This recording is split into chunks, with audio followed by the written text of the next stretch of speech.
and today I'm going to be showing you how to add images by URL. So first thing you're going to do is go to it's on Google Docs. So go to Insert Image by URL.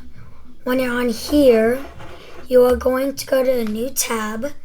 You're going to search up anything you want. For this video, I'm going to do image of a house, okay? Image of a house. Then once that's done, you are going to click it, okay?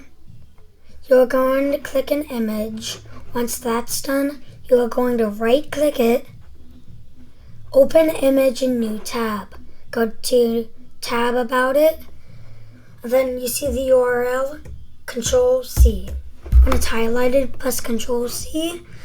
When you're done with that, you can go back to your thing where it says this, Control V.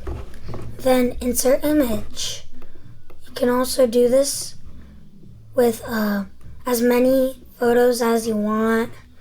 So it's very neat if you want it. So there you guys have it. Hope you guys have a great day, and see you guys in the next video. Bye!